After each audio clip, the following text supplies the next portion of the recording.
नमस्कार, hello everyone. आपका स्वागत है मेरे YouTube station Smita Sharma journalist पर। पिछले दिनों मैं स्विट्ज़रलैंड में थी, वहाँ पर रूस यूक्रेन के ऊपर हो रहे एक शांति वार्ता को मैंने कवर किया था।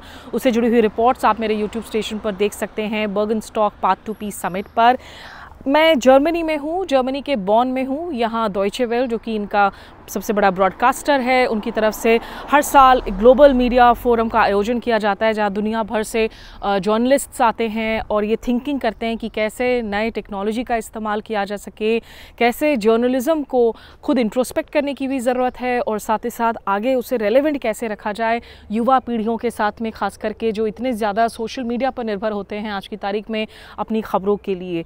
तो इस समिट के दौरान जहाँ पर बहुत सारे दुनिया भर के फेलो जर्नलिस्ट, एडिटर्स और यंग माइंड्स के साथ बातचीत करने का, थॉट्स एक्सचेंज करने का मौका मिला, वहीं मैंने सोचा कि आपको थोड़ा सा अवगत करवा दूं, क्योंकि यहाँ पर जर्मनी हिस्सा है यूरोपियन यूनियन का। 27 सदस्य हैं यूरोपियन यूनियन में। यूरोपियन यूनियन में हाल ही में जहाँ चुनाव हुए थे, वहाँ पर एक बहुत ही ज़्यादा चौंकाने वाली बात देखने को मिली कि जो फार राइट पार्टियाँ हैं, जिन्हें हम धूर दक्षिणपंथी पार्टियाँ कहते हैं, उनको बहुत ज़्यादा गेन्स मिली, वोट शेयर उनका काफ़ी बढ़ा। इतना नहीं बढ़ा है कि वहाँ पर जो है कंट्रोल उनके हाथों में आ जाए, वहाँ अभी भी जो सेंट्रिस्ट पार्टियाँ हैं वो कंट्रोल में हैं, वो सत्ता पर वहाँ पर काबिज़ हैं। लेकिन एक ख़तरे की घंटी एक तरीके से बजी, क्योंकि फार राइट पार्टियों की अगर हम बात करें तो निश्चित रूप से उनकी बहुत श्रिल रेटरिक होती है, बहुत शार्प पोजीशंस होते हैं। वो आप अमेरिका में डोनाल्ड ट्रंप को देख लें, भारत में भी हम काफ़ी बार देखते हैं कि जो पोजीशंस हैं मेजॉरिटेरियनिज़म की, जो हाइपर नेशनलिस्ट रेटरिक है, उससे लोग अनकंफर्टेबल हो जाते हैं। तो यहाँ इस वक्त खतरे की घंटी बज रही है जर्मनी में, जहाँ पर जो फार राइट पार्टी है AfD, वो दूसरे नंबर पर आने में कामयाब हो गई है, जबकि जो यहाँ के जो इस वक्त चांसलर हैं, उनकी जो अपनी पार्टी है वो तीसरे नंबर पर खिसक गई है। सबसे ज़्यादा इसका प्रभाव देखने को मिला फ्रांस पर, जहाँ इमानुएल मैक्रों जो कि राष्ट्रपति हैं, उन्होंने एक तरीके से उनकी पार्टी ने अपना कंट्रोल खो दिया और जिसके बाद इमानुएल मैक्रों ने तुरंत जो है स्नैप इलेक्शंस वहाँ पर अनाउंस कर दिए हैं। 30 जून को, 3 जुलाई को वहाँ पर पोलिंग होनी है और उसको लेकर काफ़ी चिंताएं व्यक्त की जा रही हैं कि क्या इमानुएल मैक्रों एक तरीके से कंट्रोल में बने रहेंगे या जो वहाँ पर फार राइट पार्टियां हैं वो कामयाब होंगी अपने इस यूरोपियन पार्लियामेंट के परफॉर्मेंस को दोहराने में, और उससे आगे चलकर फिर क्या होगा। क्योंकि फ्रांस, जर्मनी जैसे वो देश हैं जहाँ पर याद हो कि माइग्रेंट्स काफ़ी ज़्यादा तादाद में हैं, रेफ्यूजीज़ भी काफ़ी ज़्यादा तादाद में आए हुए हैं। हालांकि सीरियन, रोहिंग्या, इस तरह के रेफ्यूजीज़ यहाँ पर कम हैं, लेकिन यूक्रेनियन रेफ्यूजीज़ बहुत ज़्यादा होते हैं। लेकिन दुनिया भर से जो है इमिग्रेंट पॉपुलेशन यहाँ पर काफ़ी ज़्यादा है। हर दूसरे दिन आपको खबर देखने को मिलेगी कि किस तरीके से कोई माइग्रेंट बोट पहुँचने की कोशिश कर रहा है यूरोप और उसमें कोई त्रासदी हो जाती है, बच्चों की जानें चली जाती हैं, लोगों की जानें चली जाती हैं। अपने आप में एक बहुत बड़ा क्राइसिस है जहाँ हम रेफ्यूजीज़ की बात करते हैं। ऑस्ट्रिया एक और देश है यूरोप का, वहाँ पर भी नंबर 1 पोजीशन पर आ गई है फार राइट पार्टियाँ। तो ये जो बदलाव है, इसका क्या असर पड़ेगा दुनिया भर की पॉलिटिक्स में। और 2 तरह के फिनोमेना देखने को मिल रहे हैं पूरे वर्ल्ड वाइड। एक स्ट्रॉन्गमैन लीडरशिप, अथॉरिटेरियन लीडरशिप, भले ही वो शी जिनपिंग हो चीन में, आप अर्डोगान की बात करें तुर्की में, और दूसरी बात है जो राइज ऑफ द राइट है, वो इंडिया की हम बात करें, यूएस की बात करें। यूएस में हमने देखा था कि डोनाल्ड ट्रंप जब चुनाव हारे थे 2020 में, और उसके बाद कैपिटल हिल पर 6 जनवरी को जिस तरीके से वायलेंस हुआ, आर्सन हुआ, वो दुनिया के सबसे पुराने लोकतंत्र के लिए एक बहुत ही बड़ा काला धब्बा था उनके इतिहास के पन्नों में। लेकिन बावजूद उसके आज इस बात को नकारा नहीं जा सकता कि डोनाल्ड ट्रंप के पास एक मौका है, शायद वो फिर से राष्ट्रपति बन सकते हैं अमेरिका में। और ऐसा होता है तो पिछली दफ़ा जब आए थे उन्होंने बहुत सारे ज़्यादा जो है ऐसे कदम उठाए थे जिनसे काफ़ी खलबली मच गई थी अमेरिका के ट्रेडिशनल पार्टनर्स के बीच में, एलाइज़ के बीच में। उन्होंने कह दिया था कि हमारे जो एलाइज़ हैं वो नेटो में जो मिलिट्री अलायंस है उसमें they are not pulling their weight, वो उसका खर्चा नहीं उठा रहे हैं। और काफ़ी सारे जो हैं अग्रीमेंट से, अंतर्राष्ट्रीय अग्रीमेंट से उन्होंने हाथ भी खींच लिए थे। तो दुनिया भर में एक जब सियासी उथल पुथल की स्थिति बनती है, इसका असर आम लोगों की ज़िंदगियों पर पड़ता है। ऐसा नहीं है कि अगर आप सिर्फ जर्मनी में हैं तो आप ही की ज़िंदगी पर असर पड़ेगा। जर्मनी से कहीं दूर जो भारतीय सोच रहा है कि अपने बच्चे को यहाँ नौकरी के लिए भेजे, पढ़ाई के लिए भेजे, या जो भारतीय यहाँ पर ऑलरेडी मौजूद हैं उनकी ज़िंदगी पर असर पड़ सकता है। क्योंकि फार राइट हमेशा कंट्रोलिंग करने की कोशिश करता है नैरेटिव को, वो माइग्रेंट्स को एज विलन्स पेंट करते हैं। अगर लीगल माइग्रेंट भी है तो ये कहा जाएगा कि आप यहाँ आकर नौकरियाँ ले रहे हैं, वो नौकरियां शायद जो यहाँ के लोकल सिटीजन्स हैं वो नहीं करना चाहें, लेकिन फिर भी एक नैरेटिव जो है बिल्डिंग होती है, रेसिज्म की इश्यूज़ बढ़ते हैं, क्राइम अगेंस्ट सर्टन इमिग्रेंट्स बढ़ते हैं। तो इसीलिए दुनिया के तमाम जो हैपनिंग्स हैं उन पर नज़र रखना ज़रूरी होता है। आप एक बबल में नहीं जीते हैं आज की तारीख में। जब रूस यूक्रेन का युद्ध होता है तो उसमें पूरी दुनिया भर के तेल की सप्लाई पर, ईंधन की सप्लाई पर, फूड सप्लाई, ग्रेन्स, इन पर असर पड़ता है और चीज़ें जो हैं वो ज़्यादा कीमती हो सकती हैं। इज़राइल और गाज़ा के बीच में जो लड़ाई जारी है, जंग जारी है वेस्ट एशिया में, उसका असर आप देख रहे हैं। भारत से ऐसे काफ़ी सारे कंस्ट्रक्शन वर्कर्स थे जो जाने वाले थे इज़राइल में काम करने के लिए to replace the Palestinian work force. जब ईरान से वहाँ पर ड्रोन मिसाइल अटैक की खबरें आईं तो उसके बाद जो है उस बैच को रोक दिया गया। तो आप कहीं पर भी हो दुनिया के किसी कोने में, जब मेजर इवेंट्स होती हैं, पॉलिटिकल शिफ्ट्स होते हैं, उसका असर आम लोगों की ज़िंदगी पर पड़ता है और इसीलिए विदेश नीति को समझना, उसे ट्रैक करना ज़रूरी हो जाता है, जो मैं अपने यूट्यूब स्टेशन पर आप लोगों को बीच बीच में समझाने की कोशिश करती हूँ। तो बहुत शुक्रिया आपका मेरे YouTube station Smita Sharma journalist के साथ जुड़े रहने के लिए। कुछ आवाज़ों के साथ आपको छोड़ जा रही हूँ और अगर आप कंटेंट पसंद हो तो लाइक कीजिए, सब्सक्राइब कीजिए और बेल आइकन जो है उसे प्रेस करना ना भूलें ताकि जब भी नया वीडियो अपलोड करूँ मैं तो आप नोटिफाई हो सकें। Take care, bye bye. Hi everyone. Well, I'm here in Bonn in Germany to attend the Global Media Forum, which is hosted by Deutsche Welle. Lots of interesting conversations going on. But, you know, the world is keenly watching what's happening in Europe. Particularly, we saw the European Parliament elections, and which were held recently, and there were striking gains that were made by the right, by the far-right parties, in fact. To talk a little bit more about how the alignments are changing, you have elections that have been called in by President Macron in France. I'm joined here by a journalist who is no stranger to India. He's actually lived in Mumbai for a while, some years ago. It's Thomas Seifert. He works for the European Voices. If you want to check out their website, it's europeanvoices.eu. Thomas, thank you for joining me into this conversation. Thanks for inviting me for this conversation. Thank you. You know, if I could start by saying, because France, Austria, Germany in particular seem to be where the far-right parties have had significant gains. Tell our viewers of really what this means and which are some of the parties that have been able to do this. Well, let's start with my home country, that's Austria. And the Freedom Party, which is a far-right party, made gains and it came out on top. So it was on number one. In the votes, which was, I think, quite a shock for the mainstream parties. So the Conservative and Social Democrats, usually they dominated political space in my country, and now they suddenly find out that the FPÖ Freedom Party was number one. So that was a shock. And then your question was like, okay, this is France, in Germany, in Austria, why is that? And I think there is one explanation, and that is the simple one, migration. So basically, what these parties, and it's the AfD in Germany, the Freedom Party in Austria, or Marine Le Pen's party, what they have in common is that the anti-migration agenda is very high on top of the list, and you can say that probably on other issues they are not very strong. So basically, it's a one-trick pony. These parties, and the trick that the pony can do is basically jump through the hoop, of migration. And this is, I think, what, of course, for a lot of people, it's a very important topic, and therefore they gained. But I don't think that there is any other explanation that's really there, except for one, and I think this is also a similarity between Austria, Germany, especially France as well, I guess, and that is usually if you have a pessimistic outlook towards the world, you vote for the right-wing parties. If you have a more optimistic outlook towards the world, you vote for progressive parties. And unfortunately, this is not a time of optimism in our countries because of the war in Ukraine, because of many other issues, and that also, I think, did not help the, let's say, more center-left or center or the progressive parties. Right. There was a lot of worry in other parts of the world that whether this would mean a certain realignment of forces within Europe. Yeah. Now, we do know that when it comes to the European Union, which is a bloc of 27 members, the European Parliament hasn't lost control in terms of the centrist political powers at the moment. So that looks safe. But does it mean that in the months to come, that political dynamic could change of who actually controls the parliament?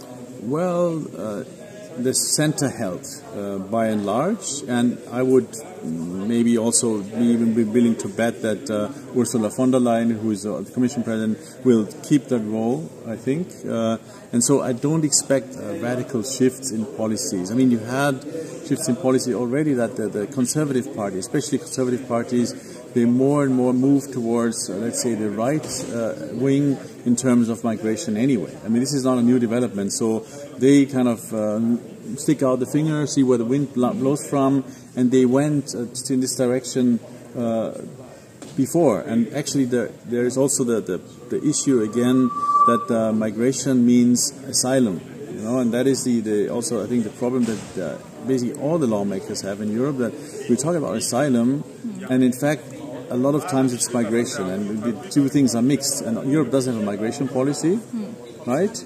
So it means that we are stuck with an asylum policy, which I think is very difficult to explain to people what is the difference between the two, where we do not have a migration policy. And one fact is clear: Europe needs a migration because it's an aging continent, so they need a workforce. And so the strange situation is that the right wing is talking about migration and scaremongering, is busy with scaremongering. At the same time, politicians and managers go to India, for instance, to Philippines, to Sri Lanka, to all places where basically future workforce can come from to attract workers. And that is, I think, a very strange situation that I think the voters have not really made up their mind. What do we need? Who's going to take care of my grandmother?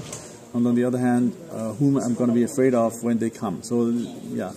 Let me just talk about two countries in a bit more specificity, because where I am in Germany, there the far-right AfD, it's managed to gain the second position. It's still ahead of the SPD, which is the German Chancellor Olaf Scholz's party in power at the moment. They have shifted to party number 3rd. In Germany, again, you know, because a lot of time the perception is that Europe has been unwelcoming of refugees when it comes to Syria, Iraq, Afghans. But the attitude has been different to Ukrainian refugees. Does that still hold? Or how will this migrant conversation shape up? 2 years since, it's more than 2 years since the Russia-Ukraine war continues to wage. So is there also a war fatigue within Europeans, even when they are looking at Ukrainian refugees now? Yes, I'm afraid there is war fatigue in general, also when it comes to support of Ukraine. That is a fact, I think. On the other hand, there was a difference between, let's say, how Europe was welcoming towards Ukrainian refugees or refugees from Syria, Afghanistan, and the broader Middle East or South Asia. The thing, I think, is that, okay, Europe somehow understands that we are somehow responsible for what's happening in Ukraine in terms of that these are people that flee from Russian aggression, and it's our neighbors, basically. If you look at Poland and so on, but Syria are not our neighbors, or Afghanistan are not our neighbors, and I think that is a clear difference, which is, I think, human in the sense that you understand, okay, these are your neighbors, you have to take care of them. There's a lot of family ties, there's a lot of ties with Ukraine that is not the case with Syria. So I understand that, and I get it that from a psychological level, it's understandable that people have this feeling, okay, we have to take care of our neighbors. And then you could even argue, yes, that's what the region did, because how many refugees did we see in Jordan? How many? They took in thousands and even millions. Lebanon, Turkey. So it's very clear, I think, that the region always sees at first moment they have responsibility for the neighbors, and I think that's what happened in Europe as well. In France, President Macron, he dissolved parliament. He called for snap elections, which will happen at the end of this month in 2 phases. What are the chances that a Marie Le Pen can actually replace a Macron? Yes, I think everybody was surprised at how he would roll the dice. Macron very much believes in his own power and his ability to convince people. And this will be put to the test, I think. On the other hand, I mean, what was his calculation? We can only speculate. Even his friends and even close political allies were not informed up front, so we can only speculate. But what is the speculation that makes sense? The one is, okay, surprise is always good because you are the others are on the back foot. Number 2, what is if the trend lines is against you? So even if you hold elections now, maybe somehow you can push back. Still, where you may be afraid that maybe in the future you can't. There's a young candidate who won basically a big chunk of votes in the European elections in France. So what about him? Is he even more attractive than Marine Le Pen? So then it's good to kind of push back now. That's what I think what his calculation is. The other is also, even if they win, what about the relationship between the new prime minister and the president? Because Macron will still be president. He might step back, but maybe he's thinking also, okay, this is a cohabitation. I will basically show to the French people that, okay, these guys are politically incompetent, and I will push back as a president, and you will see, don't vote for them. So when the presidential elections come around, then he wants to show, I think, okay, these guys are incapable. Even they were in government, now look what happened. They didn't do anything right, and maybe he can even make sure that nothing, But did it look like it's a very, his very announcement dangerous of elections? Did it look like a knee-jerk reaction or a calculated risk that he has taken? We can only speculate, but I think from what French experts said, well, it's his character, right? So it may be the former, a knee-jerk reaction. On the other hand, again, it's a gamble, and we will see how it pans out. But I think there is, to just say, let's wait and do nothing, I think he also felt like, okay, this is a situation where he needs to do something. And of course, what he did, it's like, damned if you do and damned if you don't. It did come as a rude shock, for the drubbing that his Liberal Party received from Le Pen's national rally and, of course, the opposition bloc. Just last two questions, Thomas, here. One is that it's not being ruled out that there could be a Trump coming back to US. If that does happen to be the case, the world is already seeing two continued wars in the Middle East, Russia, Europe, no signs of resolution. Are there further chaotic times ahead for us? You just noticed, and also our viewers, how I drew in some air when you said that. Yes, it was a long. Yes, because I mean, it's incredible that after what we saw in the United States in the Trump presidency, especially what happened afterwards, when he basically encouraged, you can say, the storming of the Capitol in Washington D.C. That this. Usually, you would think, okay, this is it. A person like this can never have any office anywhere in any country, and this is the United States. And we're sitting here, and you're asking a question which is quite serious: could he be back? And of course, for Europe, it's a huge challenge because, to be very frank, Joe Biden is a transatlanticist. He's interested in very strong ties with Europe. He has this also Irish background, so he understands Europe very well. And he also thinks that, okay, this alliance is important both for Europe and for the United States. Donald Trump is very transactional. He basically also at one point said, well, if some European countries don't pay up, basically, then Mr. Putin, feel free to invade. I don't give a damn. Yeah, with bearings for what NATO could look at happening with it. So. Yes, so I think this is a challenge. And also I think what makes me nervous a little bit is that if you look at political leadership in the most important countries in the world, basically, you have Xi Jinping, who I think you can call him a nationalist. You have Narendra Modi in India. You can call him a Hindu nationalist. You have Donald Trump. Actually, I'm looking for a word how to call him, but it's clear that he's a radical politician who is up to ending the status quo. And we have I think there is also and in Europe we don't have a clear. I mean, we had Angela Merkel, right? She was this towering European figure. And since she left the political stage, we lack this figure. And we just talked about Macron. Macron, I think, wanted to be this person. But then now we will see, because he will be very diminished. If this gamble goes wrong, he will be very diminished also on the European stage. And that means Europe doesn't have a leadership at all in terms of a person that can represent Europe on the international stage. And I think that will, the world is at the moment a very dangerous place. Just a final question, again keeping in mind the shifting equations within Europe, what would it mean, and the increasing shrill rhetoric, the polarization, what does it mean for Asian migrants who have come in legally into the system? You did mention that Europe lacks a migration policy, but for Asian migrants are they justified in feeling a little bit nervous at this point in time? Well, there's another interesting thing that we didn't talk about yet, and that is, where do most of the migrants go? So let's say, I talk about Austria because this is the place I know best, but I know that Germany is pretty similar. So you had the high turnout for right-wing parties, right-wing extremist parties in the rural areas. But the migrants that we are talking about, they're usually in urban areas, because where actually Europe is luring migrants is in the health sector, or in, like, let's say, to fill position in kitchens and in hotels and restaurants, etc. So this is the service sector, basically. This is what we're talking about, on different levels of skills, of course. And I think that is also that in the cities you didn't have that same voter dynamic. So if you look at Vienna, I think all over Vienna, the Social Democrats were on top, or number one. I think there was a district where the Greens were number one. There was a district where Conservatives, but not a single district of Vienna where the right-wing populists were on top. Not. So that is a strange thing, that where you have migrants, people are much more, let's say, welcoming. People understand it, because probably the problem with the migrant crisis, the so-called, is that if you don't know any migrant, it's like this little unknown ghost, right, that you can be afraid of. As soon as people have relationships with people from Asia, from the Middle East and so on, they understand, yeah, we are all human. Most people want a good life. That's all they're striving for. And suddenly you don't have that antagonism that you sometimes see.